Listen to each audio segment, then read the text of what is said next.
ক্লাসের একটা ছিল লাস্ট ক্লাসে ম্যাম ওই বিহেভিয়ারাল কম্পোনেন্টস এর মধ্যে যে একটা ফ্লোচার্ট ছিল বা একটা ডায়াগ্রাম ছিল, সেটার মধ্যে কে ছিল নলেজ, এ ছিল অ্যাটিটিউড, আর এস ছিল স্কিল। তাহলে ম্যাম এন কি ছিল, ইউ কি ছিল, টি কি ছিল, হুম আর হুম আই কি ছিল? হুম ম্যাম ওগুলো যদি একটু বলতেন। ওগুলো যদি একটু বলতাম না? আচ্ছা ঠিক আছে, আমি বলছি। আমি জাস্ট লাস্ট স্লাইডটা এসে এখানে দাঁড়ালাম। আমার মনে হয় আমরা আলোচনা শুরু করি। আসুক, যারা যারা আসবে আসতে থাকুক। শুভ সকাল। আমি তোমাদের কে একটা মেসেজ দিতে চাচ্ছিলাম। তোমরা কি জানো যে বিশ্ববিদ্যালয় খুলবে, এরকম কিছু মেসেজ আছে তোমাদের কাছে? জি ম্যাম, শুনছিলাম। শুনছিলাম। এখনো কি ফিক্সড আমরা ডেট পাইনি, ঠিক না? জি ম্যাম। আচ্ছা ঠিক আছে। মানসিক ভাবে আমরা প্রস্তুতি নিতে থাকি যে আমাদের হয়তো বা ক্যাম্পাসে আসতে হবে। এই আর তোমরা আমি আশাবাদী যে তোমরা যে যেখানে আছো ভালো আছো এবং সাবধানে থাকবে, সেটাই কথা। আচ্ছা, লাস্ট ক্লাসে আমরা আসলে শুরু করেছিলাম লার্নিং এবং এডুকেশন, এই দুটো টার্মিনোলজি দিয়ে। এর মাঝখান থেকে আমরা প্রথমে জেনেছিলাম যে এডুকেশনটা কি, পরবর্তীতে আমরা জেনেছি যে লার্নিং কি। এডুকেশন বলতে আমরা কি বুঝিয়েছিলাম যে এটা একটা প্রসেস, এবং এই প্রসেসের মাধ্যমে মানুষ যখন কিছু জানতে পারবে, তার নলেজের চেঞ্জ হবে, তার স্কিলের চেঞ্জ হবে, তার অ্যাটিটিউডের চেঞ্জ হবে। এই কথাগুলো বলেছিলাম। এবং এই চেঞ্জগুলো যখন হয় তখন আমরা এক ধরনের চেঞ্জ বলে থাকি সোশ্যাল সায়েন্সের ভাষায়, সেটা হচ্ছে বিহেভিয়ারাল চেঞ্জ। এবং এই বিহেভিয়ারাল চেঞ্জ যখনই আমার ঘটবে তখনই আমরা বলতে চাই তখন আমার কি হয়েছে, একটা এডুকেশন হয়েছে। এটা আমি ফর্মাল এডুকেশনের কথা বলছি, as well as non formal এডুকেশনের কথাও আমি বলছি। যখন আমার ফর্মাল এডুকেশন হবে তখন আমার ক্লাসরুম রিলেটেড আমার চেঞ্জ আসবে। আর যখন আমি নন ফর্মাল এডুকেশন অথবা এক্সটেনশন রিলেটেড কোনো এডুকেশনের কথা বলবো, তখন আমার বিহেভিয়ারাল চেঞ্জ আসবে। তখন সেই চেঞ্জগুলো কি হয়ে থাকে বেশি বেশি, সেটা হয়ে থাকে আমার কাজকর্মের সাথে রিলেটেড। কাজকর্ম মানে মানে আমার যে পেশাটি রয়েছে, বেসিক্যালি এখানে কৃষকের পেশাটাকে বুঝিয়েছি। আমার যে পেশাটা রয়েছে সেই পেশার কাজগুলো আমি ভালোভাবে করতে পারবো, বিভিন্ন টেকনোলজি ভালোভাবে ইউজ করতে পারবো। ইউতে বোঝাচ্ছিল ইউটিলাইজেশন। আচ্ছা, তারপর এই জিনিসগুলো আমি কি করতে পারবো, ভালো করে রপ্ত করতে পারবো। তার ফলশ্রুতিতে আমি যে জিনিসটা প্রোডাক্ট করব বা কোনো ইনস্ট্রুমেন্ট যদি আমি ইউজ করি, সেটা ভালোভাবে আমি করতে পারবো। এই প্রসেসের মাধ্যমে মানুষ যখন যায় এবং তার মধ্যে যখন একটা পরিবর্তন আসবে, তাকে আমরা এডুকেশন বলেছিলাম। এখন বলো, এডুকেশন নিয়ে তোমাদের কোনো প্রশ্ন আছে কিনা? না ম্যাম, এডুকেশন নিয়ে নাই। তাহলে কোথায়? ওই যে গোল একটা বৃত্তের মধ্যে লিখছিলেন কে প্রপোর্শনাল টু আই, এইভাবে লিখছিলেন। এইগুলোর একটু সংকেতের ইয়াগুলা যদি বলে দিতেন। আচ্ছা, নলেজ বলতে আমরা কে কে মিন করেছি। এ হচ্ছে অ্যাটিটিউড, হ্যাঁ, এসতে হচ্ছে স্কিল, ইউতে হচ্ছে ইউটিলাইজেশন, আইতে হচ্ছে বিভিন্ন ধরনের ইনফরমেশন। এগুলোর কি হয়, মাঝে মাঝে কম্বিনেশন হয়, কম্বিনেশন হয়ে একটা পরিবর্তন আসে। আচ্ছা, আর কি? Ma'am V, behaviour.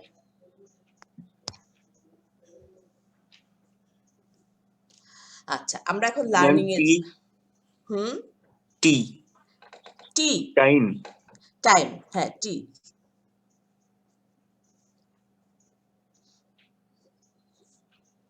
আচ্ছা, এখন আমরা আমাদের লাস্ট স্লাইডে চলে এসেছি। আমরা বলেছিলাম যে লার্নিংটাকে যদি আমি ইফেক্টিভ করতে চাই তাহলে আমার কিছু এলিমেন্টসের প্রয়োজন।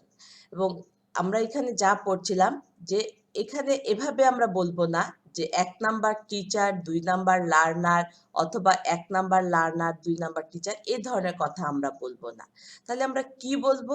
আমরা বলবো যে একটা লার্নিং সিচুয়েশনকে যদি আমরা ইফেক্টিভ ওয়েতে পেতে চাই, একটা ভালো সিচুয়েশন যদি আমাদের আসে, অথবা লার্নিং প্রসেসটাকে আমি আরো উন্নত করতে চাই, মানে যত ভালো করা ভাবে বলতে পারি যে লার্নিংটাকে, তখন আমার কিছু এলিমেন্টের প্রয়োজন বা আমার কিছু এসেনশিয়াল অ্যারেঞ্জমেন্টের প্রয়োজন। আদারওয়াইজ যে কোনো একটি যদি অফ থাকে তাহলে লার্নিং সিচুয়েশনটি আমার বেটার হবে না। আমরা এই জিনিসটা বলেছিলাম এবং তোমাদের মধ্যে হয়তো বা মানে প্রশ্ন জাগতে পারে যে কোনটা আগে অথবা কোনটা পরে, এরকম না। এটা হচ্ছে যে এদের কম্বিনেশন, এদের উপস্থিতি, এদের দ্বারাই আমার কি হচ্ছে লার্নিং সিচুয়েশনটা ইফেক্টিভ হচ্ছে। সেই এই 5টা এলিমেন্ট আমরা এখানে লাস্ট ক্লাস পর্যন্ত দেখেছিলাম, ঠিক না? এর চেয়ে বেশি কিছু কি আমরা দেখেছি? না ম্যাম, এই পর্যন্তই ছিল। আচ্ছা, ম্যাম লার্নিং ভার্সেস টিচিং এর স্লাইডটাও দেখাইছিলেন, মানে ওইটা কিন্তু দেখাইছিলেন শুধু। আমি ওমিট করে গিয়েছি, কিন্তু আমি হ্যাঁ, কিন্তু হ্যাঁ, হ্যাঁ ওইটা আমি পড়ানো বলি, হয়নি। হ্যাঁ আমি পড়াই নাই, কারণ এটা যিনি তোমাকে টিচিং মেথড পড়াবেন উনি পড়াবেন, আমি মাঝখানে এই জন্য আর ঢুকতে চাচ্ছিলাম না। জি আচ্ছা, এখন আমরা তাহলে লার্নিং এর নেক্সট স্লাইডে যাই। যাবো নেক্সট স্লাইডে? জি ম্যাম। জি ম্যাম। এখন আমরা পড়বো এই যে প্রতিটা এলিমেন্ট আছে, প্রতিটা এলিমেন্টের ক্যারেক্টারিস্টিক্স বলবো। আচ্ছা, এটাতে যাওয়ার আগে আমি একটু বলতে চাই, ধরো এই যে টিচার আছে, টিচার একটা এলিমেন্ট আছে, তাহলে একটা লার্নিং প্রসেসকে ইফেক্টিভ করার জন্য একটা টিচারের কি কি ক্যারেক্টার থাকা উচিত বলো দেখি, আমরা স্লাইডে দেখবো। সাবজেক্ট ম্যাটার সম্পর্কে সঠিক ধারণা থাকতে হবে টিচারের। তারপর লার্নার্সদের সাথে সঠিকভাবে কমিউনিকেট করার স্কিলটা থাকতে হবে। অ্যাবিলিটি থাকতে হবে, হ্যাঁ Ability স্কিল থাকতে থাকতে হবে, ভেরি গুড পয়েন্ট। তারপর সবাইকে সমানভাবে দেখতে হবে। ইকুয়ালি, সবার প্রবলেমটা হ্যাঁ ইকুয়ালি। ইকুয়ালি সেটাকে কনসিডারেশনে নিয়ে আসতে হবে। আচ্ছা ঠিক আছে, মোটামুটি আমরা বুঝলাম যে টিচারের এই ক্যারেক্টার থাকা উচিত।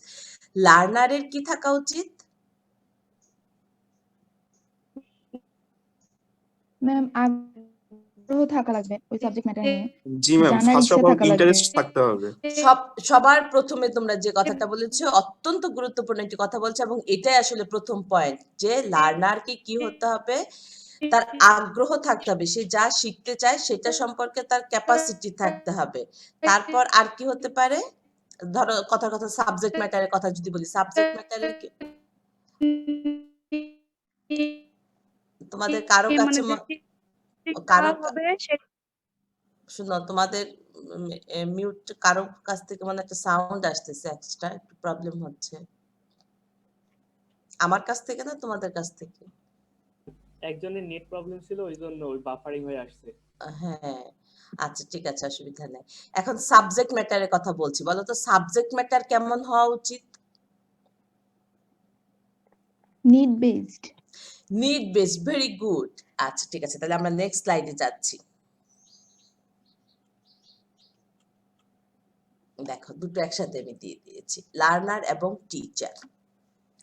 একজন লার্নারের কি ক্যারেক্টার থাকা উচিত? আমরা এভাবে বলতে পারি, a good learner should have the following characteristics. একজন ভালো লার্নারের ফলোইং ক্যারেক্টারিস্টিক্স গুলো থাকতে হবে। কিভাবে আমরা সেটাকে বলতে পারি, যে learner should have the ability to learn, ability থাকতে হবে। হ্যাঁ, be interested in subject matter, তোমার এই সাবজেক্ট ম্যাটারের প্রতি ইন্টারেস্ট থাকতে হবে। Be interested in the information provided by the teacher, have the ability to use receive information. এ দেখো সবগুলো কিছুই কিন্তু লার্নারের অ্যাবিলিটি রিলেটেড।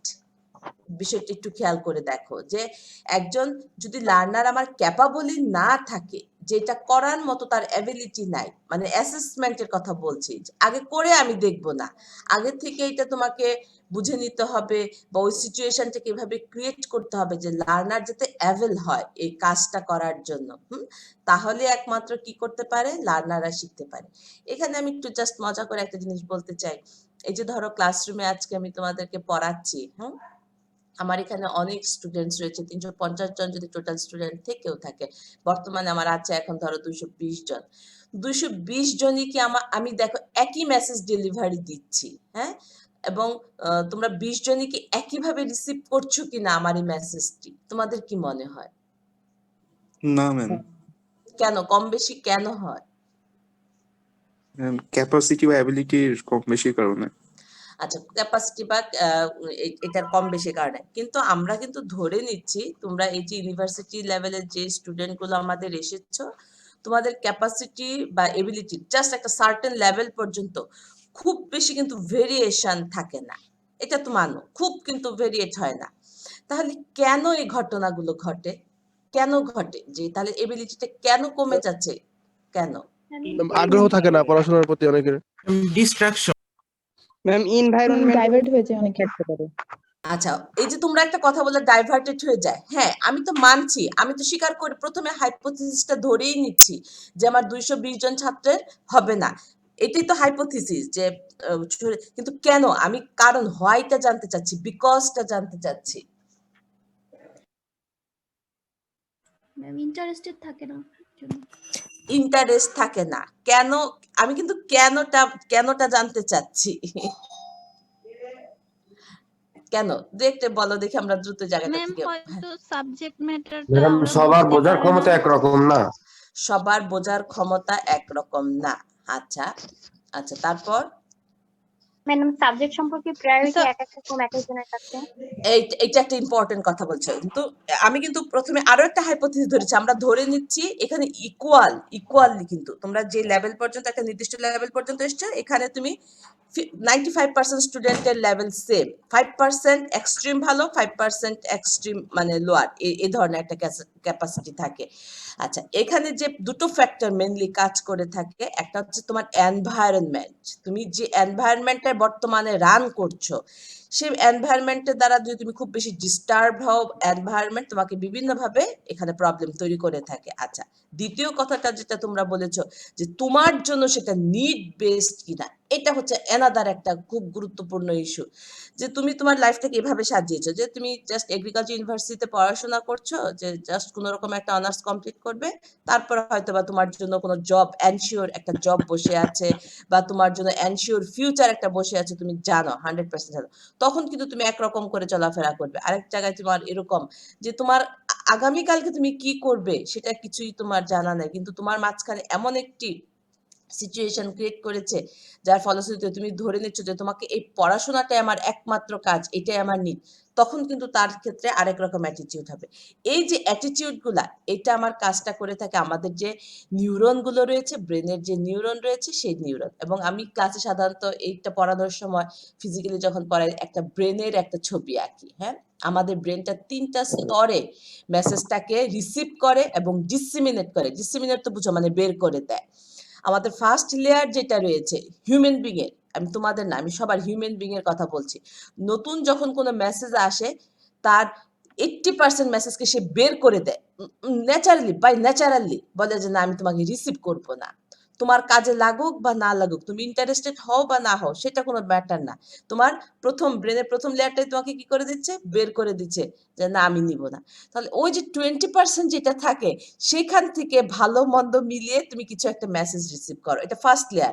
সেকেন্ড লেয়ারে তুমি যখন যাও, তখন তোমার ওই ব্রেনের মাঝখানে আবারও সে কিছু কাজ করতে থাকে যে আমি মেসেজটা নিব কি নিব না, তখন তুমি ক্যালকুলেশন করো, ইকুয়েশন করো যে তোমার কাজে লাগবে কি লাগবে না, ইত্যাদি ইত্যাদি। একদম কোর লেভেলে তুমি যখন যাও, তখন কিছু মেসেজও তোমাকে বের করে দিচ্ছে। তাহলে দেখো কত বাধা একটা লার্নারের মেসেজকে রিসিভ করার জন্য। এই বাধাগুলোকে কি করতে হয়, ব্যারিয়ার গুলোকে অতিক্রম করাতে হয়। কে অতিক্রম করে? লার্নার ব্যতীত যে আরো 4টা এলিমেন্ট আছে না, টিচার, সাবজেক্ট ম্যাটার এবং আমার এনভায়রনমেন্ট যেগুলো আছে না, এরা মিলে কাজ করবে। ওই যে আবার যে তোমার যে এনভায়রনমেন্ট রয়েছে, মানে নেচারের যে এনভায়রনমেন্ট রয়েছে, ও এটার সাথে কম্বাইন্ড হয়ে একজন লার্নারকে শিখতে ইচ্ছা করে। ফাইনালি দেখা গিয়েছে যে তাহলে লার্নারের কোন জিনিসটা বেশি কাজ করে, সবচেয়ে বেশি কাজ করে থাকে লার্নারের ইন্টারেস্ট। লার্নার যদি ইন্টারেস্টেড হয় কোনো জিনিস শেখার ক্ষেত্রে, সেই ক্ষেত্রে লার্নিংটা তখন বেশি ইফেক্টিভ হয়।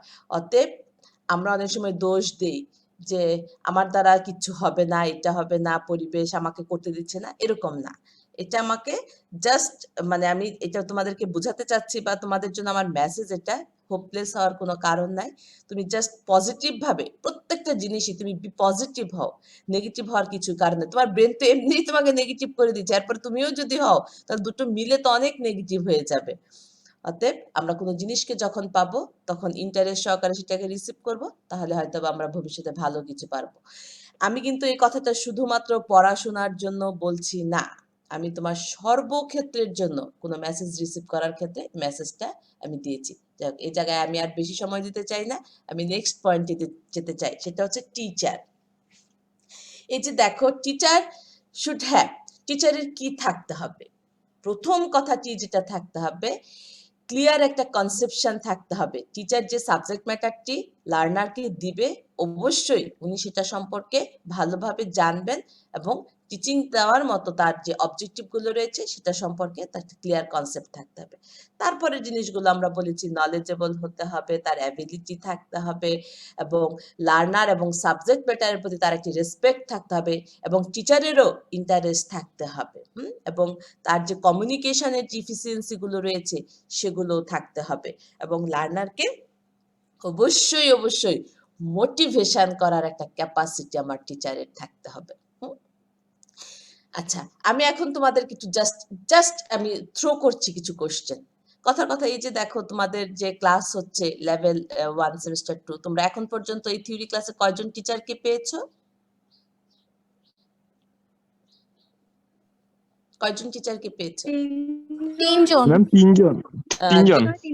কাকে কাকে? দেবাশিস রয় স্যারকে পেয়েছো, সোনিয়া সেলিম ম্যাডামকে পেয়েছো, আর কাকে পেয়েছো? আসাদুজ্জামান সরকার স্যার। আসাদুজ্জামান স্যারকে। আচ্ছা, এই যে দেখো, তিনজনই কিন্তু বিশ্ববিদ্যালয়ের শিক্ষক এবং তোমরা এটা খুব ভালো করে জানো যে আমি জাস্ট এই ক্লাসটার জন্য বলছি, আরো তোমরা অনেক টিচারের কাছে এসেছো, আমি সেদিকে না যাচ্ছি। এই তিনজন টিচারই যখন পড়াচ্ছে, উনি কিন্তু ওনার বেস্ট পারফরমেন্স যেটা রয়েছে সেটাই দেওয়ার কিন্তু চেষ্টা করেছে স্টুডেন্টদেরকে। এর মাঝখান থেকে একদম জাস্ট মানে এখানে তো দেখো আমি কাউকে চিনি না, তোমরা মানে জাস্ট মানে বায়াস করো না, মানে নর্মালি বলতে পারো, এই যে তিনজন টিচার রয়েছে, তিনজনকে কি তোমাদের সমান ভালো লেগেছে? No ma'am. আচ্ছা, খুব গুরুত্বপূর্ণ কথা কিন্তু তুমি এখন বলছো। এই যে তিনজন টিচারকে তোমার কি বলেছো ভালো লাগেনি, কারণ তুমি কি করেছো, তাকে বিবেচনায় নিয়ে এসেছো বিভিন্ন দিক থেকে, ঠিক না? কেউ কথা সুন্দর বলে, কেউ পড়া সুন্দর করে বলে, কেউ তোমাদেরকে খুব ভালোভাবে মোটিভেট করতে পারে। তুমি জাস্ট এখন ভালো মন্দ থেকে বের হয়ে আসো, তিনজন টিচারের তিনটা আমার মোটিভেশনের ওয়ার্ড বলবে যে তিনজন টিচার ইউজ করেছে। আর ধরো কথার কথা, কেউ যদি ইউজ না করে থাকে তুমি বলবে যে না, ওই শিক্ষক ইউজ করেনি। একটা একটা করে আগে বলো দেখি। কেউ যদি না করে থাকে তার ক্ষেত্রে বলবে যে বলেনি, উনি মোটিভেশন করেনি আমাদেরকে, ওনার দ্বারা মোটিভেটেড হয়নি। ভয় পাওয়ার কোনো কারণ নেই, কারণ আমি এই মুহূর্তে কোনো স্টুডেন্টের লিস্ট আমার সামনে এখন নেই, আমি দেখতে পাচ্ছি না। ইভেন এটা কিন্তু আমি আমার ক্লাসরুমেও জিজ্ঞাসা করে থাকি স্টুডেন্টদেরকে, আমি বলি তুমি দ্বিধান্বিতভাবে বলতে পারো, এই ব্যাপারে আমার কোনো অবজেকশন নাই, কিছু নাই, এবং এর কোনো রিয়েকশনও তোমার উপর হবে না। বলো ম্যাম, দেখি। দেবাশিস রয়ের স্যারের একটা মোটিভেশন সম্পর্কে বলবো। শিওর, আমি তো সেটাই জানতে চাচ্ছি। ম্যাম, দেবাশিস রয় স্যার মানে আপনাদের সব টিচারের লিস্ট দেখাইছিলেন, মানে এমনি যে যারা যারা ক্লাস নেবে, তো ওইখানে দেখছিলাম যে সব টিচারের মানে নাম হচ্ছে অ্যাব্রিভিয়েট করা, সবার মানে নামের প্রথম অক্ষর দিয়ে সুন্দর করে একদম জিনিসটা ফুলফিল করা। ওইখান থেকে খুব মোটিভেশন পাইছিলাম যে একদিন আমিও এই পর্যায়ে যাবো, আমারও নামের এরকম একটা অ্যাব্রিভিয়েশন মোটিভেশন, পাবো। Very good. এই যে দেখো, তোমার টিচার তোমার অজান্তে তোমার মনের মাঝখানে একটা দাগ কেটে দিচ্ছে, এইটাকে আমরা বলতে চাই মোটিভেশন। শুধুমাত্র যে পড়া দিয়ে একজন শিক্ষক একজন ছাত্রকে, লার্নারকে মোটিভেট করবে তা কিন্তু না, তার যে কোনো কাজ দ্বারা তাকে মোটিভেট করবে। এই যে ধরো তোমাকে সে একটা জায়গা থেকে উঠিয়ে নিয়ে আসছে, এখন কিন্তু তোমার ওই টিচার মোটামুটি ভাবে যা করবে তোমার কিন্তু তা ভালো লাগবে, এটা স্বীকার করো কিনা? জি ম্যাম। আচ্ছা, আমি ঠিক এই জায়গাটিতে বোঝাতে চেয়েছি, আর অন্য কিছু আমি বোঝাতে চাইনি। আচ্ছা, এখন আসাদুজ্জামান সরকার স্যারের একটা মোটিভেশন না পাইলে নাই, আমি কিন্তু এখানে জোরপূর্বক বলছি না, মানে কারো মনে হয়েছে কিনা আমার এতজন 250 জন ছাত্রের মধ্যে যে কোনো একটা রেসপন্স আমাকে করো। ম্যাম, উনি যে হচ্ছে বুঝাইছিলেন যে আমাদের মাঠ পর্যায়ে কাজটা, তখন ম্যাম ওই জিনিসটা ম্যাম মানে ফিল করা গেছে যে হ্যাঁ, আমরা যদি ভালো করে পড়াশোনা করি বা কিছু একটা আমরাও সেই জায়গায় পর্যায়ে যাইতে পারবো বা কৃষকদের সাথে বা তাদের সাথে কথাগুলো বলতে পারবো বা তাদের সমস্যা নিয়ে আলোচনা করতে পারবো। আমি আচ্ছা এটা বোঝাতে আচ্ছা ঠিক আছে, ভেরি গুড। এর মানে তোমার এখানে একটা উনি যে জায়গাটি চেষ্টা করেছেন ফিল্ড ওরিয়েন্টেড কিছু মেসেজ দিয়ে তোমাদেরকে জাস্ট উনি মোটিভেশন করেছেন কোন জায়গাটিতে আমি বলতে চাই, তাহলে সে হচ্ছে কি তোমার জব সেক্টরের দিকে কিন্তু তোমাকে উনি কি করেছেন, ঢিল ছুড়ে দিয়েছেন যে দূরের কোনো জায়গায় তোমাকে একটা ডেস্টিনেশন ফিক্সড করার জন্য কিন্তু তোমাকে মুভ করেছেন। এটাও এক ধরনের মোটিভেশন, হ্যাঁ, যে তুমি এই যে 4 বছরের পড়াশোনা করে কি করবে সেই কারণে কিন্তু ওই জায়গাটিতে উনি তোমাকে প্লেস করার চেষ্টা করেছেন। আচ্ছা, ভেরি গুড। এখন আমি জানতে চাচ্ছি আজকে নিয়ে আমার 2 নাম্বার ক্লাস, এখন পর্যন্ত কিছু পেয়েছো কিনা? যদি পেলে বলবা পেয়েছি, আর যদি না পেয়ে থাকো ওকে দ্যাটস ফাইন, কোনো অসুবিধা নেই। বলো দেখি। ম্যাডাম পেয়েছি একটা। ম্যাম ঠিক আছে, বলো দেখি। ম্যাডাম কিছুক্ষণ আগেই বললেন না মানে যে কোনো একটা বিষয় নিয়ে ফোকাস করা, তো আমার কাছে এভাবে লাগলো কি দাঁড়িপাল্লার আমি এক পাশে দুনিয়ার সবকিছু রাখি, উল্টা পাল্টা যাই কিছু, বাট আর এক পাশে আমার ফোকাসটা ঠিক রাখতে হবে। যদি ওটাই আমি লক্ষ্য রাখতে পারি ঠিক, তাহলে দুনিয়া আমি যা কিছুই করি না কেন, ইট ডাজন্ট ম্যাটার, আমি আমার লক্ষ্যে একদিন না একদিন পৌঁছাবো এবং সাকসেসফুল হবই। ভেরি গুড পয়েন্ট বলেছ। এবং আমি এখানে আরেকটা জিনিস তোমার সাথে শেয়ার করতে চাই, সেটা হচ্ছে যে প্রতিটি স্টুডেন্টের, সে তার যে কোনো কাজের জন্য হোক, পড়াশোনার জন্য হোক, তার বিজনেসের জন্য হোক, তার সিম্পল লাইফ লিড করার জন্য হোক, প্রতিটা মানুষকে আজকে বসে চিন্তা করতে হবে যে আমার জীবনের লক্ষ্যটা কি হবে, গোলটা কি হওয়া উচিত। প্রতিটি মানুষের অবশ্যই কি থাকতে হবে, গোল ফিক্স থাকতে হবে যখন থেকে তুমি বোঝা শুরু করেছো তখন থেকেই। এখন তুমি আমাকে বলতে পারো ম্যাডাম আমি তো এখন ইউনিভার্সিটির 2nd ইয়ারে উঠে যাচ্ছি, এখন এসে কি আমি গোল ফিক্স করব? হ্যাঁ শিওর, তোমার যদি গোল এখন পর্যন্ত ফিক্স করা না থাকে তোমাকে এখনই ফিক্স করতে হবে, আদারওয়াইজ তুমি কিন্তু ট্র্যাকলেস হয়ে যাবে। এটা একটা খুব গুরুত্বপূর্ণ কথা। যেমন আমি ক্লাসে আরেকটা জিনিস স্টুডেন্টদেরকে প্র্যাকটিক্যাল ক্লাসে যেটা করে থাকি, যে আমি আমার প্রতিটি স্টুডেন্টকে একজন করে জিজ্ঞাসা করি যে তোমার জীবনের গোল কি। তোমরা বিশ্বাস করবে কিনা জানি না, আমি 90% স্টুডেন্টকে খুঁজে পাই না, মানে তাদের কাছ থেকে মেসেজটা বের হয়ে আসে যে এখন পর্যন্ত তাদের জীবনের গোল নেই, এখন পর্যন্ত গোল নেই। তাহলে কেন এই জিনিসটা হচ্ছে? এর মানে সে তার দূরবর্তী ভবিষ্যৎ নিয়ে এখনো চিন্তায় তার মাথায় আসেনি। তাহলে কি বলবে? এই দেখো তুমি বিশ্ববিদ্যালয়ে উঠে পড়েছো, তাহলে তুমি যদি এখনো তোমার গোল ফিক্স না করো তুমি আর কবে করবে? এরপরে আমি আমার স্টুডেন্টদেরকে বলি জাস্ট তুমি হচ্ছে যে যদি আমার একটা হোয়াইট বোর্ড থাকে সেখানে একটা ডট দিয়ে আমি বলি এটা তোমার বিন্দু, এই বিন্দুটি হচ্ছে তোমার বর্তমান সিচুয়েশন, আর বোর্ডের যে বাকি সাদা জায়গাটুকু রয়েছে এটা হচ্ছে তোমার ভবিষ্যৎ। তাহলে দেখো এখনো তোমার জন্য কত সময়টা পড়ে আছে, অতএব এখনো সময় আছে, তুমি তোমার গোলকে ফিক্স করো এবং সামনের দিকে এগিয়ে যাও। যাক, আমার আরেকজন স্টুডেন্ট মনে হয় গার্ল স্টুডেন্ট কিছু বলতে চাচ্ছিল, এটা বলে আমি যাব নেক্সট স্লাইডে যাব। ম্যাম আমি এটাই বলতে নিছিলাম যে আপনি বলছিলেন না যে কোনো টপিক বিষয়ের প্রতি আমাদের ইন্টারেস্ট থাকতে হবে, ওইটাই বলতে নিছিলাম যে আচ্ছা ভেরি গুড। এর মানে দেখো আমরা যখন এই যে আমি আবার যদি একদম ওভারঅল মিক্স করব, এখন কিভাবে মিক্স করব, আমরা যখন যে কাজটি করব না কেন, তখন আমি যখন কোনো কাজকে টার্গেট করে নিয়ে এগিয়ে যাচ্ছি তখন কিন্তু আমি টিচার। আজকে অপোজিট সাইডে তোমরা যারা বসে রয়েছো মানে স্টুডেন্টস যারা রয়েছো, তারা যখন কাউকে দিয়ে কোনো কাজ করাবে তখন কিন্তু তুমি সেই ক্ষেত্রে টিচার হবে, আমি সেই সেন্সে বলছি।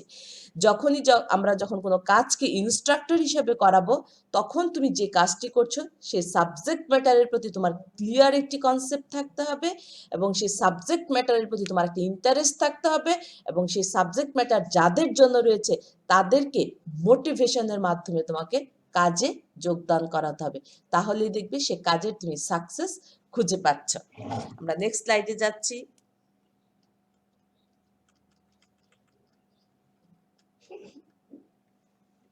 একসাথে আমরা দুটো পেয়ে গিয়েছি, দেখো একটা হচ্ছে আমার সাবজেক্ট ম্যাটার আর একটা হচ্ছে টিচিং ম্যাটেরিয়াল। এখানে আমি আর বেশি সময় নিচ্ছি না, অলরেডি তোমরা বিষয়গুলো বুঝতে পেরেছো। সাবজেক্ট ম্যাটার যদি আমি যখন কনসিডার করব তখনই প্রথম কথাটি আমার আসতে হবে যে সাবজেক্ট ম্যাটারটি আমি আজকে শিখছি বা যে টেকনোলজিটা আমি কৃষকের কাছে নিয়ে যাচ্ছি আদৌ কি তার কোনো নিড আছে কিনা, নিড ডিমান্ড আছে কিনা। এরকম একটা এক্সাম্পল তোমরা আমাকে কি দিতে পারো যে ম্যাডাম এটা নিয়ে যাওয়া হয়েছে ফিল্ডে, কিন্তু কৃষকের কোনো উপযোগিতা নেই। এরকম কি কিছু তোমাদের অভিজ্ঞতা আছে? হুম, আছে কি?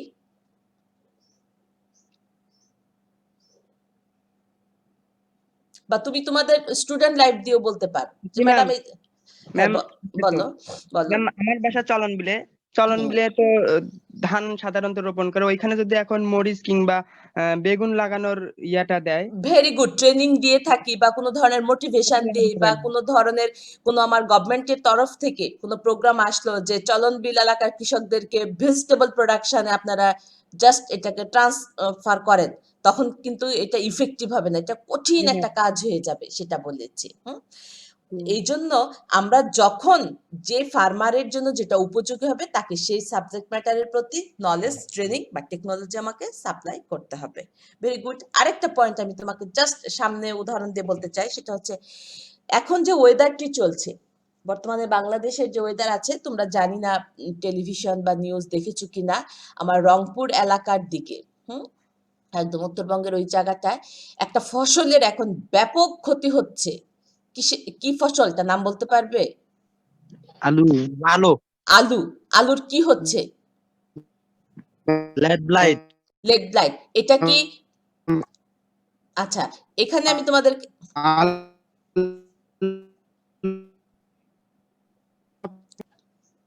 আচ্ছা, যার নেটটা একটু প্রবলেম আছে সে একটু জাস্ট ওয়েট করো, হ্যাঁ আমরা একটু বলি। আচ্ছা, এখন এই যে আলুর লেগ ব্লাইট, এখানে আমি তোমাদেরকে একটা মানে জাস্ট মেসেজ দিতে চাচ্ছি। আমি যখন স্ক্রলে দেখলাম এবং আমি যে জিনিসটা দেখলাম, কন্টিনিউয়াসলি আমার কৃষক ইনসেকটিসাইড স্প্রে করছে। এই মেসেজটা কি সঠিক না ভুল?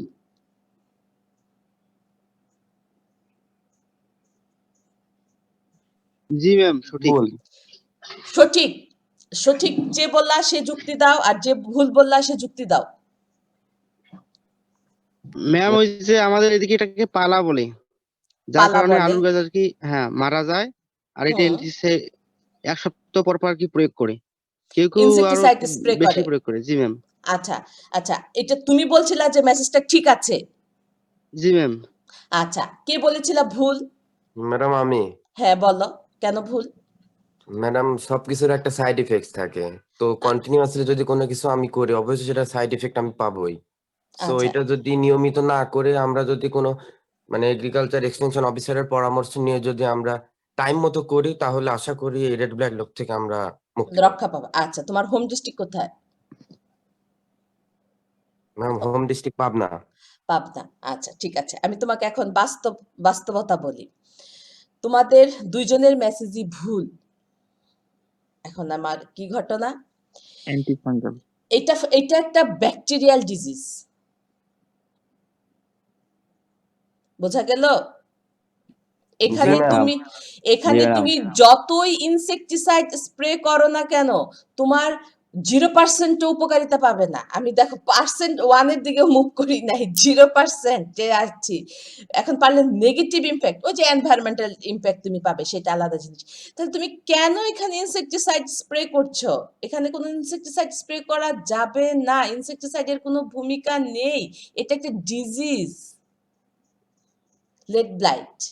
হ্যাঁ, লেড ব্লাইটের ঘটনাটা কি হয়? পাতাটা মরে যায়। কেন? এই ধরনের ওয়েদার থাকলে। আমি জানি না ফার্স্ট ক্লাসে তোমাদেরকে ওয়েদার কি নিয়ে আমি কিছু কথা বলেছিলাম কিনা, এবং এই ওয়েদারটা কিন্তু খুবই ক্ষতিকর। ছত্রাক ঘটিত রোগ না, এটা তো ফাঙ্গাল। হ্যাঁ, ফাঙ্গাস আছে, এটার সাথে ব্যাকটেরিয়া একটা যোগ হয়ে যে এই প্রভাবটা করে। অতএব তোমাকে এখানে অন্য জিনিস, এখানে ডিজিজ জনিত মানে যে ঔষধ আছে সেটাকে মানে স্প্রে করতে হবে। স্প্রে করতে হবে ঠিক আছে, কিন্তু ইনসেকটিসাইড না। ইনসেকটিসাইড কাকে দিচ্ছি আমরা? ইনসেক্টকে কন্ট্রোল কর। ফাঙ্গাস নাশক সেটা আমি কিন্তু দেখো দুটো ভাগ করেছি, একটা হচ্ছে ইনসেক্ট আর একটা হচ্ছে ডিজিজ। এটা হচ্ছে ডিজিজ জনিত ঔষধ আমাকে দিতে হবে, ইনসেকটিসাইড না। এবং আমাদের নিউজগুলোতে দেখাচ্ছে ইনসেকটিসাইড। আমি এই মেসেজটা দিতে চাচ্ছিলাম। অতএব তোমাকে নিড বেসড জিনিস দিতে হবে, দিয়ে লাভ নাই। এখন এটার উপকারিতা কি আমার কৃষক পাবে? না ম্যাম। তখন কৃষক কি বলবে? ঔষধ ভালো না, কৃষি অফিসার কিছু জানে না, আমাদের ফসলের শুধু ক্ষতি। বোঝা গেল মেসেজটা এরকম। আচ্ছা, এখন আমি নেক্সট স্লাইডে যাচ্ছি। ফিজিক্যাল ফ্যাসিলিটিস, এটা খুব গুরুত্বপূর্ণ একটা বিষয়। হ্যাঁ, ফিজিক্যাল ফ্যাসিলিটিস যদি না থাকে তাহলে আমাদের লার্নিং সিচুয়েশনটা কি হবে না, ক্যাপাবল হবে না, এবং লার্নারদের জন্য ক্যাপাবল হবে না। এটা এক্সাম্পল আমি লাস্ট ক্লাসে দিয়েছি, পিঁপড়ার কথা উদাহরণ দিয়েছি, রৌদ্রের উদাহরণ দিয়েছি। গুড, আমি এখন বের হয়ে যাব স্লাইডটা থেকে। আমি স্টপ করে দিচ্ছি শেয়ারটা। স্টপ করব? ম্যাম ক্লাস শেষ? না না, ক্লাস শেষ না, আমার এই স্লাইড শেষ। ও স্টপ করেন ম্যাম, সমস্যা নেই। আচ্ছা, কি ক্লাস শেষ হয়ে গেলে বেশি খুশি নাকি ক্লাস চললে বেশি খুশি? দুইটাতেই ম্যাডাম। দুইটাতেই ম্যাডাম। আমি তো এখন বের হতে পারছি না।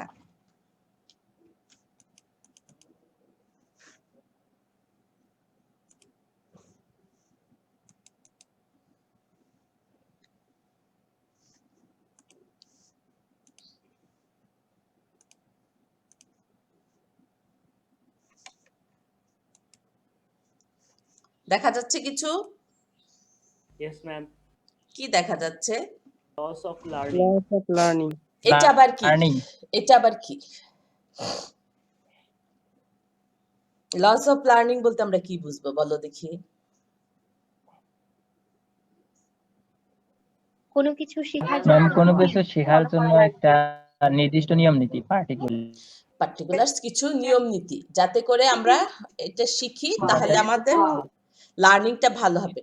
আচ্ছা, তাহলে তোমাদেরকে আজকের এই ক্লাসে আমার লস অফ লার্নিং শেখানোর কি প্রয়োজনীয়তা আছে?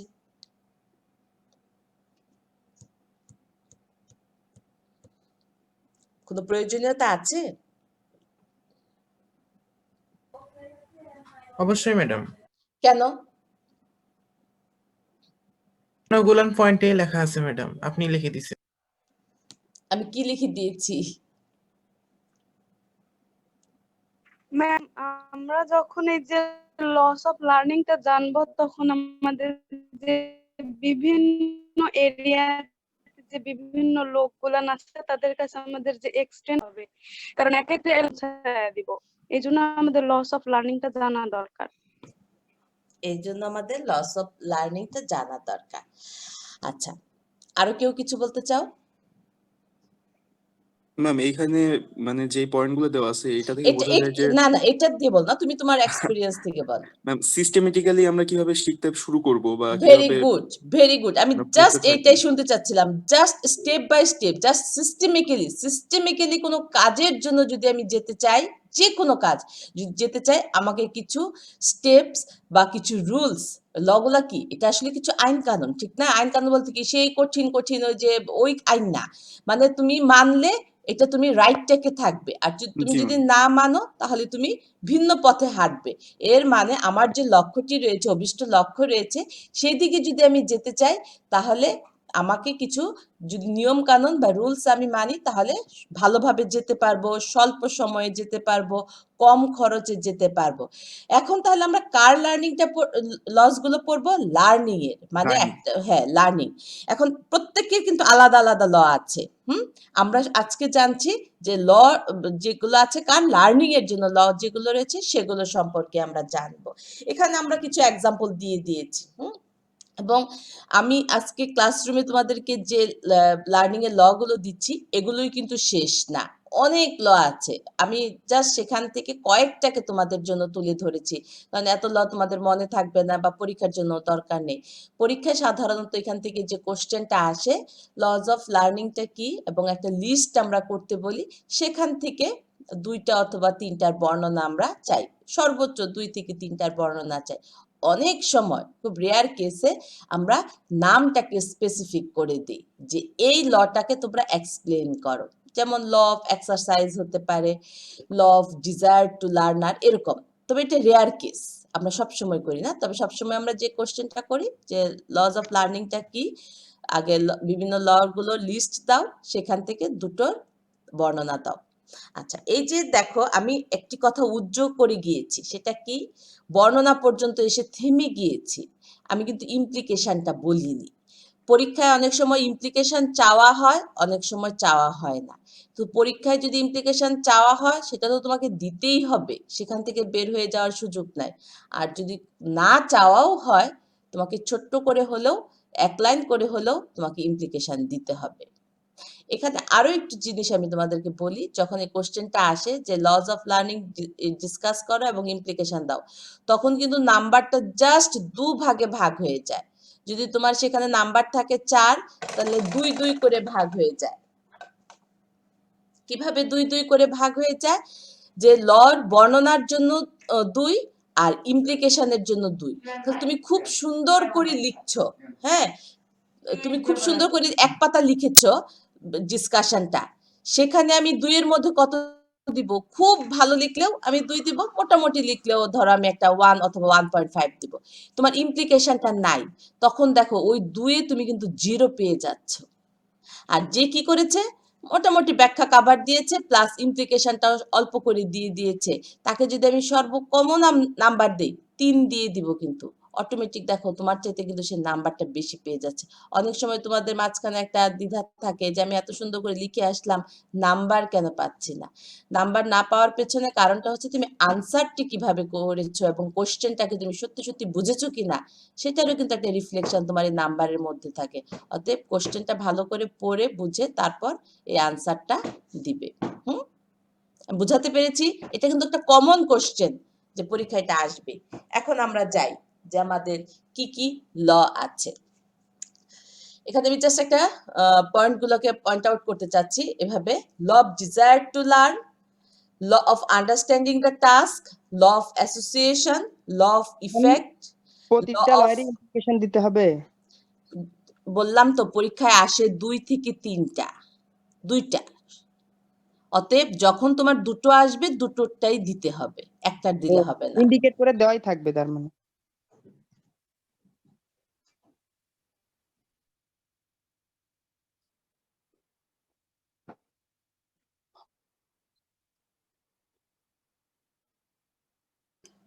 হ্যাঁ, বুঝা গেল আমার কোশ্চেন এবং তোমাদের আনসার পেয়েছো? আচ্ছা ঠিক আছে, আমি নেক্সট স্লাইডে যাচ্ছি।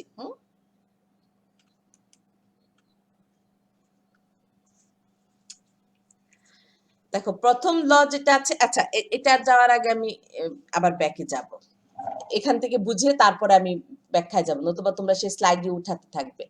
আচ্ছা, law of desire to learn, এটা বলতে আমরা কি বুঝিয়েছি?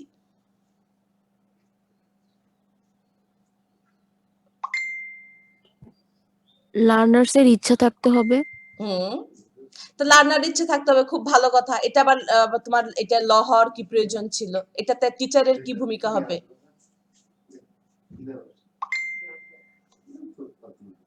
ম্যাম আগ্রহ না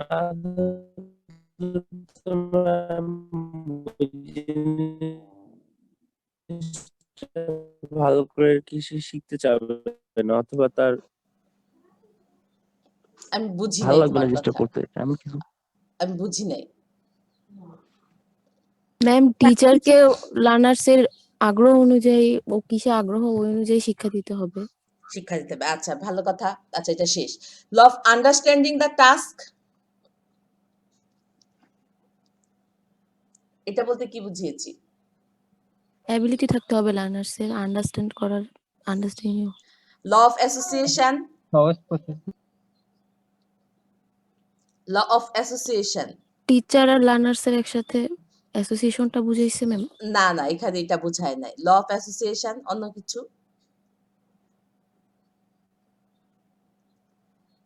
অ্যাসোসিয়েশন বলতে এখানে বুঝিয়েছে আমার লার্নার যারা রয়েছে তারা যে কাজগুলো আগে করে অভ্যস্ত ছিল সেটার সাথে নতুন যে ম্যাটেরিয়াল আমি দিচ্ছি তার সাথে অ্যাসোসিয়েট করা।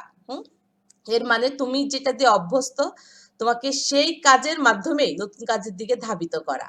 ল অফ ইফেক্ট, ইফেক্ট তো বুঝো, যেটার মানে ফলাফলটা কি হতে পারে।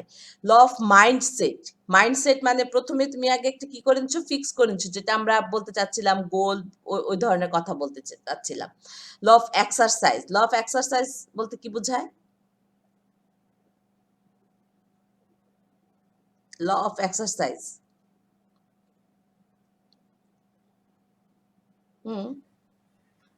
ম্যাডাম মানে যেটা শিখলাম সেটা যেহেতু ভুলে না যায় বা সেটা আরো ভালোভাবে আয়ত্ত করতে পারি, ওটা বুঝতে পারি, সেজন্য ওটা প্র্যাকটিস করা। ল অফ এক্সারসাইজ বলতে বুঝিয়েছে, ঠিক আছে, প্র্যাকটিস। এখানে প্র্যাকটিসকে গুরুত্ব দিয়েছি। কেমন সেটি? যে তুমি ধরো একটা কোনো কাজ করছো, তুমি কিন্তু প্রথমবারে তোমার পারফেকশন আসবে না, এটা কয়েকবার করতে হবে, এবং দেখা যাচ্ছে যে যতবার তুমি করছো সেটার পারফেকশনটা বেড়ে যাচ্ছে, সেটা বলা হয়েছে। Law of knowledge of success and failure, সব কাজই প্রথমবার আমরা সাকসেস নাও পেতে পারি, কিন্তু মানে আমাদের চেষ্টা করে যেতে হবে ওই জিনিসটার যে ল, আমাদের সাকসেসের পথ দিয়ে বেশি আগাতে হবে। আচ্ছা এখানে ম্যাডাম সাকসেস এবং ফেলিউরের উপর জ্ঞান থাকা। ভেরি গুড, মানে তোমাকে এই অ্যাজাম্পশনটা থাকতে হবে, তোমাকে এই অ্যাজাম্পশন থাকতে পারে যে আমি এই যে টেকনোলজিটা নিচ্ছি এতে কিন্তু আমার ফেলিউর আসতে পারে বা সাকসেসও আসতে মানে হতে পারে। তুমি 100% শিওর না যে সাকসেসই আসবে, বা তুমি 100% শিওর না তোমার দ্বারা এটা হবে না, বা তুমি এটা ফেলিউর হবে প্রোডাকশনটা যা বা এই টেকনোলজিটাকে তুমি রিসিভ করো। ভেরি গুড, তোমাদের মোটামুটি একটা ধারণা আছে, এখন যাই, তাহলে বুঝতে সুবিধা হবে।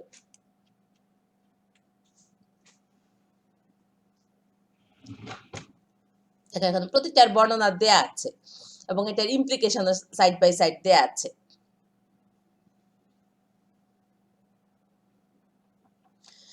কি বলেছি প্রথম পয়েন্টটা?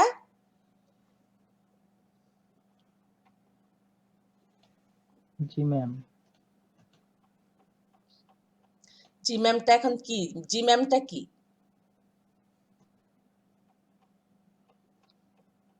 ল অফ ডিজায়ার টু লার্ন। তো বলতে কি বোঝাচ্ছে? আমি জানতে চাচ্ছি, কনসেপ্টটা জানতে চাচ্ছি। মানে সঠিকভাবে কোনো কিছু মানে শেখার জন্য অবশ্যই আকাঙ্ক্ষা থাকতে হবে। ডিজায়ারনেসটা থাকতে হবে। এটা ছাড়া কিন্তু লার্নারকে কখনোই আমরা কোনো জিনিসকে লার্ন করাতে পারবো না। তাহলে এটার ইমপ্লিকেশনটা কি? হ্যাঁ, তাহলে ইমপ্লিকেশনটা কি? এটা তো আমি বুঝলাম যে ডিজায়ারটা থাকছে, তাহলে ইমপ্লিকেশনটা কি আমার?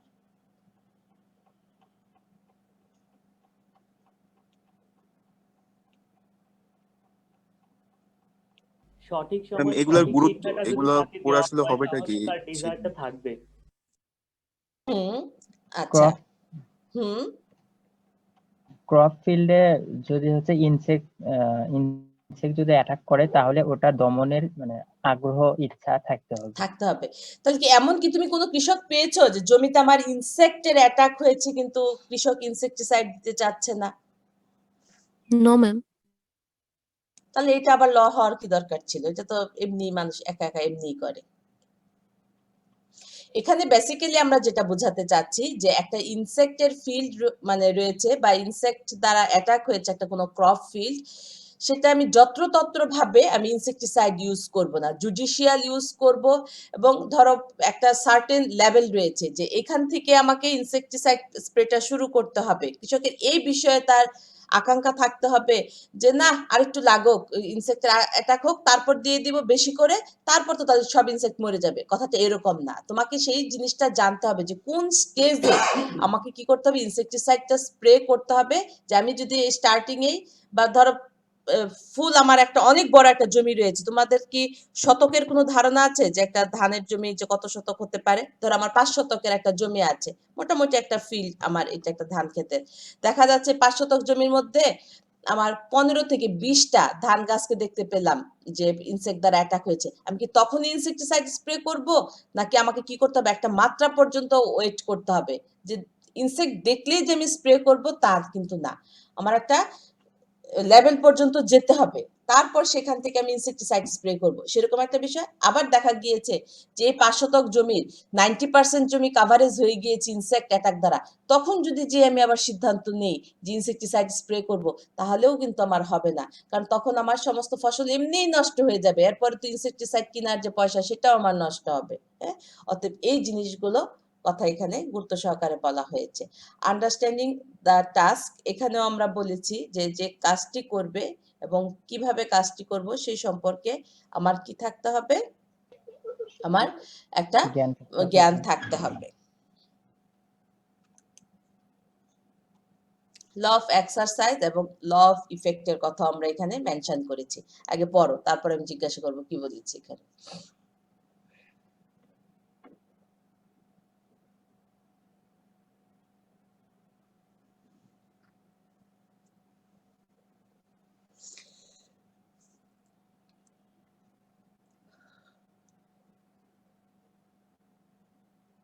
জুজুবি বুঝো? জুজুবি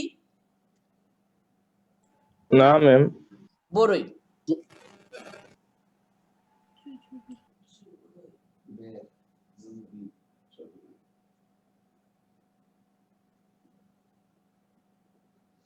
আচ্ছা বলো দেখি এখন কি বলেছি ল অফ এক্সারসাইজ। জাস্ট উদাহরণটা দিয়ে বলো আমাকে, উদাহরণটা দিয়ে যেটা বলেছি বার্ডিং অফ জুজুবি, হ্যাঁ, অথবা এটাকে আমরা বাংলায় বলতে কি কুল বড়ই, যেটা বলতে কি জুজুবিটা হচ্ছে কুল বা বড়ই। আর গ্রাফটিং অফ ম্যাঙ্গো, এটার সাথে আবার এক্সারসাইজের সম্পর্ক কি? ম্যাম যেটা শিখবো সেটা বারবার প্র্যাকটিস করতে হবে, না হলে ভুলে যাবো এরকম। ভুলে তুমি ভুলে যাবো কিনা সেটা বড় বিষয় না। হ্যাঁ ম্যাম, আমাদের টিচার যে গ্রাফটিং টা করা শেখাইছে, ওটা যদি আমরা নিজ হাতে করি, করার পর যতটা শিখবে, কিন্তু জাস্ট এই স্লাইড থেকে বসে এভাবে শেখা যাবে না, এই কথাটা বলা হয়েছে। এর মানে ল অফ এক্সারসাইজ বলতে বুঝিয়েছে তুমি শুধু জানলা যে গ্রাফটিং এভাবে করে, এই গাছের জন্য গ্রাফটিং করে, এখানেই শেষ না। অতএব তোমাকে কি করতে হবে, সেই স্কোপটুকু আসতে হবে, তুমি কিভাবে হাতে কলমে সে কাজটা করতে পারো, এক্সারসাইজ করতে হবে। আর ইফেক্টের কথা আমরা কি বলেছি দেখো তো,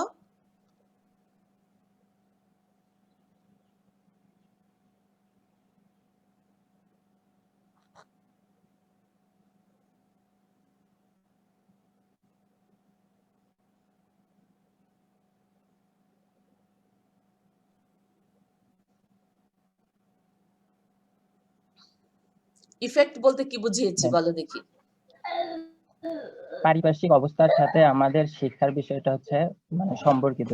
যদি আমাদের পারিপার্শ্বিক বিষয়টা যদি ভালো হয়, তাহলে আমাদের লার্নিং এর প্রতি আমাদের একটা ডিজায়ারটা ভালো থাকবে এবং তার প্রতি ইন্টারেস্টের উপর নির্ভর করে আমরা আরো আমাদের গোলের দিকে বেশি আগাতে পারবো। না, কথাটা ইফেক্টটা সেরকম না। ইফেক্টটা হচ্ছে এরকম যে ধরো আমি একজন, হ্যাঁ বলো। কোন একটা মেডিসিনের যে ইফেক্টটা হবে, যে এই ফসলের ক্ষেত্রে এই মেডিসিনে এই একটা ইফেক্ট আছে, এই জিনিসটা আমরা সরাসরি তাদেরকে জানাইতে পারবো। আর তাদের কোন মানে জমি কি আমরা কোন মানে প্র্যাকটিক্যালের জন্য ব্যবহার করতে পারবো না, তাদের ইল যেন বাড়াইতে পারবো। হ্যাঁ, মানে এক্সপেরিমেন্ট তাদের উপর আমি করতে পারবো না। এর মানে ধরো আমি একটা গবেষণাগার থেকে বের করলাম যে আমার এই ইনসেক্টিসাইডটা স্প্রে করে, কিন্তু এটা কোনো ট্রায়াল নাই, কিচ্ছু নাই, আমি কৃষকের কাছে যত্রতত্র ভাবে নিয়ে যাচ্ছি যে আপনারা এই টেকনোলজিটা ব্যবহার করেন, দেখবেন যে খুব ভালো হবে। এই ধরনের কাজ করা যাবে না। ল অফ ইফেক্ট, সেটার ইফেক্টটা কি হবে সেটা কনসিডারেশনে নিয়ে এসে তারপর তোমাকে করতে। এর মানে হ্যাঁ, আমি জানি না 100% ভালো হবে কিনা, কিন্তু মিনিমাম তার ড্রব্যাকস আছে, এটা সব জিনিসেরই থাকবে, সেটা আলাদা কথা। কিন্তু এরকম না ফার্স্ট টাইম ট্রায়াল নিয়ে আমি কৃষকের কাছে চলে যাব না, এই বিষয়টা খেয়াল রেখে আমাকে কোনো টেকনোলজি ডিসেমিনেশনে যেতে হবে। ম্যাম এখানে ওয়াই ভি দ্বারা কি বুঝাইছে? Yielding variety. আচ্ছা next slide. Law of association, law of mindset. Association বলতে আমরা কি বুঝেছি, যে আমি কিন্তু এটা আগে বলেছি যে পুরাতন কোনো কাজের সাথে আমার মিল রেখে। যেমন একটা এক্সাম্পল আমি যদি বলে থাকি যে গ্রাফটিং আমি কৃষকদেরকে শেখাতে চাই, আমার গ্রামীণ যে এনভায়রনমেন্ট গুলো রয়েছে সেটার সাথে আমি কম্পেয়ার করতে পারি। গ্রাফটিং কি, মানে একটার সাথে আরেকটা জোড়া লাগানো। এখানে আমার এক্সাম্পল কি আসতে পারে, যে আমরা বলি না যে একটা কাঠের সাথে আরেকটা কাঠের জোড়া লাগিয়ে একটা চেয়ারের পা দাঁড়িয়ে গেছে বা একটা টেবিলের পা দাঁড়িয়েছে, এরকম মানে তার আশেপাশে যে জিনিসগুলো রয়েছে একদম বেসিক তোমার নিত্যদিনের কাজের সাথে জড়িত রয়েছে, সেগুলোর সাথে অ্যাসোসিয়েটেড করে আমরা নতুন জিনিসকে লার্নিং দিব। আচ্ছা, নাম্বার 6 আমরা যেটা বলতে চাচ্ছি ল অফ মাইন্ডসেট। হ্যাঁ, তোমাকে একটা ফিক্সড একটা মানে গোলে থাকতে হবে, যে মাইন্ডসেট, যেমন একটা টার্গেট পয়েন্টে থাকতে হবে যে আমি এই পরিমাণ প্রোডাকশন করতে চাই। যখনই আমি একটা ফিক্সড টার্গেট করব যে আমার ক্রপের জন্য যে আমার এই পরিমাণ প্রোডাকশন লাগবে, তখন কিন্তু তোমার কি করতে হবে, যে সিড সোয়িং টাইম মতো করতে হবে। তারপর চারা গাছটি যখন বড় হলো তখন তোমার বিভিন্ন ধরনের ইন্টারকালচারাল অপারেশন রয়েছে, যেমন উইডিং আছে, ম্যানিউরিং আছে, ইরিগেশন আছে, সে প্র্যাকটিসগুলো করতে হবে।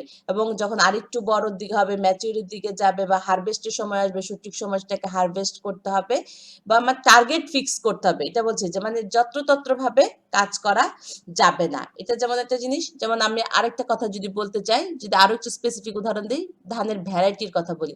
কিছু কিছু ভ্যারাইটি রয়েছে আমার ধানের, যদি আমরা যদি একটু হাওর এলাকায় করি, যে তার ডিউরেশনটা লম্বা কিন্তু প্রোডাকশনটা ভালো। দেখা যাচ্ছে যে সেই ধানটাকে হারভেস্ট করতে করতে আমার এপ্রিল ক্রস করে যাচ্ছে, তাহলে তখন কিন্তু কি হবে না, সেটা আমার টার্গেটকে ফুলফিল করবে না, কৃষকের লাভও হবে না।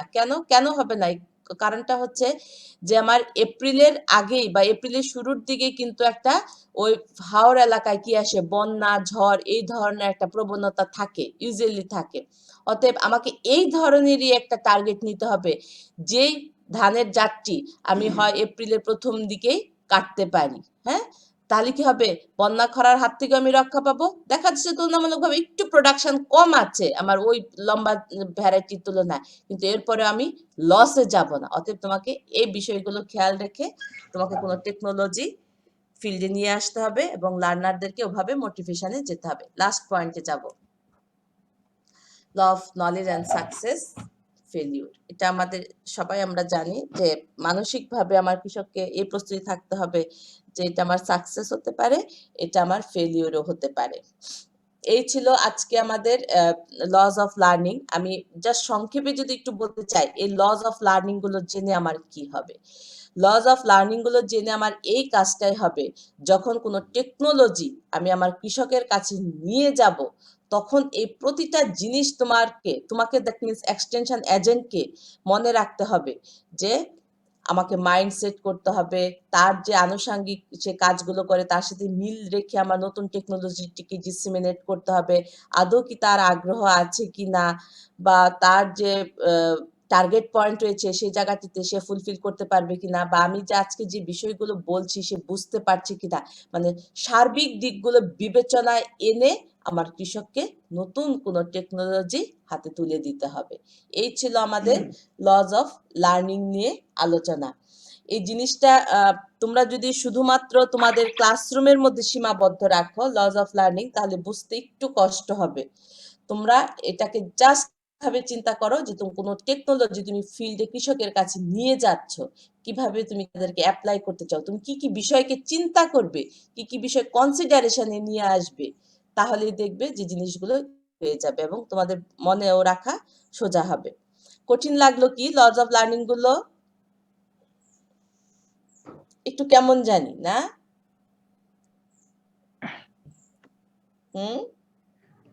ম্যাম একটা জিনিস শুধু একটু কনফিউশন হচ্ছে। কোনটা বলো দেখি? ম্যাম মাঝে মাঝে মনে হচ্ছে এই লজ অফ লার্নিং গুলো আমাদের জন্য, আবার মাঝে মাঝে মনে হচ্ছে এগুলো কৃষকদের জন্য। আমি কিন্তু এটা পড়াচ্ছি কৃষকদের জন্য, তোমাদের জন্য না।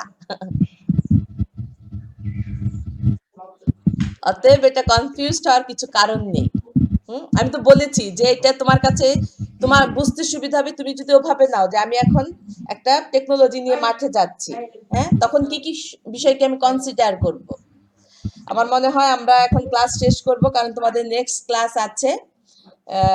তোমরা জাস্ট 2-1 মিনিট সময় পাবে। তাহলে আগামীকালকে সকালে তোমাদের সাথে আবার আমার দেখা হবে 10টায়, ঠিক না? ম্যাম একটা কোশ্চেন ছিল। না, কোশ্চেন করার আগে আমি আরেকটা জিনিস বলে নেই। তোমাদের প্র্যাকটিক্যাল শুরু হচ্ছে। জি ম্যাম, আজকে বিকালে আছে 2:30টায় কিন্তু আমার সাথে আবার কথা হবে। Okay ma'am. আচ্ছা, এখন কোশ্চেন করো। ম্যাম ইমপ্লিকেশন যেটা আমরা এক্সামে যদি আসে, তাহলে কি এক্সাম্পলটা দিয়ে ওটাকে ব্যাখ্যা করব? আগে ব্যাখ্যা করবে, তারপর ইমপ্লিকেশন দিবে। এক্সাম্পলের উপর ব্যাখ্যা করব? এক্সাম্পলের উপর ব্যাখ্যা করবে না, আগে তো থাকবে ব্যাখ্যা, তারপর এক্সাম্পল। স্লাইডে যেভাবে আছে ওইভাবেই। Very good. আচ্ছা শোনো, তোমাদের কিন্তু নেক্সট ক্লাসের সময় আমি নিতে চাই না। তোমরা একটু নোট ডাউন করে রাখো তোমাদের যে কোশ্চেন গুলো আছে, আমরা ইনশাআল্লাহ কালকে সকালে সেগুলোকে নিয়ে আলোচনা করবো আবার। হ্যাঁ, আবার আজকে কিন্তু আবার প্র্যাকটিক্যাল ক্লাসে দেখা হবে। হ্যাঁ, তো ভালো থাকো, আল্লাহ জি ম্যাম, হাফেজ। আসসালামু আলাইকুম। ওয়ালাইকুম আসসালাম।